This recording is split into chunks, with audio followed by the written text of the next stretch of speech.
তার মানে তো আমি 3.5 লক্ষ ভোটে জিতেছি।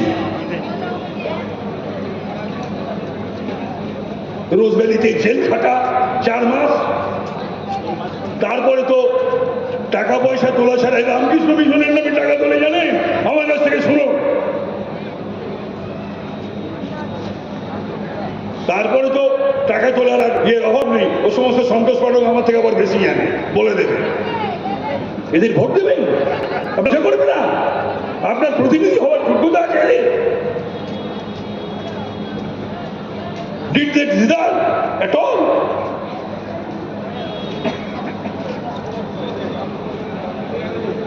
পশ্চিম বাংলাটাকে ধ্বংসস্তূপে পরিণত করে দিল। কতবার বলেছি সুরেন্দ্রনাথ কলেজ নিয়ে, আমি কিচ্ছু হলো না। বললাম যে ইটটা বাকি আছে বিক্রি হতে, আর সব বিক্রি হয়ে গেছে।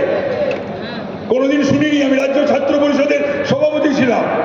কংগ্রেস কলেজে ইউনিভার্সিটিতে ভর্তির জন্য টাকা নিত আমি শুনিনি কোনোদিন। সিপিএমও এসে ভাই কোনোদিন আমি শুনিনি।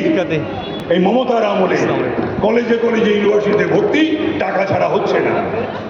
এখানে একটা রেলওয়ে কোঅপারেটিভ ব্যাংক আছে, সেই কোঅপারেটিভ ব্যাংক 18 লক্ষ 20 লক্ষ করে টাকা নেয়। কার কার কাছে টাকা যায় আপনি ভেবে নিন। আরো পরে আরো পরে আরো পরে আমি বলে বলে ক্লান্ত হয়ে গেলাম। তারপরে আমার বিবেক একদিন আমাকে যেন প্রশ্ন করছে, তাপস বলা বন্ধ কর, কিচ্ছু হবে না, ওসব কাটমানি, ওসব যায় যেখানে যেখানে যাওয়া, তুই কেন শুধু শুধু চেঁচিয়ে মরছিস আর বলে মরছিস? হলো না, হলো না। আচ্ছা, কোনোদিন শুনেছেন কংগ্রেস আমলে চাকরি বিক্রি হয়েছে? কোনোদিন শুনেছেন সিপিএম এর আমলে চাকরি বিক্রি হয়েছে? হ্যাঁ, চাকরি আমরা দিয়েছি, বহু চাকরি। আবারও বলছি, বিজেপি ক্ষমতা এলে গরিব গুরুদের, পার্টি ছেলেদের চাকরি দেব দেব দেব, বেচবো না, বেচতে দেবো না। সিপিএমও বেচেনি, কংগ্রেসও বেচেনি, দলের ছেলেদের দিয়েছিল, গরিব গুরুদের দিয়েছিল। কিন্তু তৃণমূল গরিব গুরুদের না, দলের ছেলে মেয়েদের না। তৃণমূল চাকরি দিচ্ছে, বেচছে বেচছে। এই 26,000, তার মধ্যে সন্ময় এসছে, ভালো করে বলবে, যতদূর আমি জানি 17,000 কম বেশি হচ্ছে সব মেধাবী, পরীক্ষা দিয়ে পাশ করা। তাদের চাকরি চলে যাবে কেন? চুরি করবে মমতা, আর চাকরি যাবে মেধাবী ছাত্রছাত্রীদের পরীক্ষা দিয়ে পেয়েছে বলে, পয়সা খেয়েছে মমতা।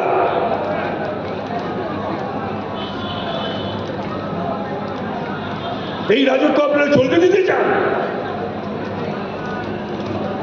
এটা চলতে পারে? ছোটদার মূর্ত প্রতীক 16 সালের পর থেকে আর লেখা হয় না সন্ময়।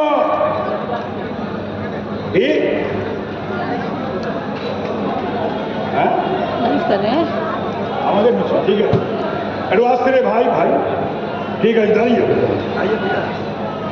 এবার প্রশ্ন হচ্ছে যে সততার মূর্ত প্রতীক দার্জিলিং এর ঘুম থেকে সুন্দরবনের সজনেখালি গ্রাম পর্যন্ত ছেয়ে গেছে, ছেয়ে গেছে। 16 সালের পর থেকে লেখা বন্ধ হলো কেন?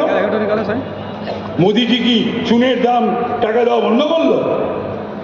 তুলিকালি রং বন্ধ করলো? যারা রাইটার আর্টিস্ট লিখতো তাদের টাকা দেওয়া বন্ধ করলো?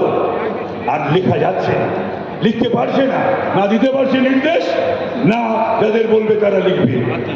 সততার মূর্ত প্রতীক তো নয়, বরঞ্চ লিখলে পরে সততার আগে একটা বসিয়ে দিতে পারে, অসততার মূর্ত প্রতীক।